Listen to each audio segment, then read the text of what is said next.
If you don't find the app on the iPhone home screen after unhiding the app from the app library hidden folder, follow this tutorial to find and add an app to an iPhone home screen.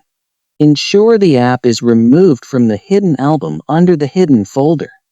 If not, touch and hold on the app icon and tap on Don't require Face ID. That's it. Now, search for the app name from the top search bar. Touch and hold on the app icon and tap on the Add to the home screen, or drag it to the home screen. As you can see, the app icon is showing on the home screen, and it can be accessed like before without a lock. To lock the app only but not hide it, refer to my separate video tutorial. I hope you found this video helpful. Please like, share, and subscribe for more useful video tips.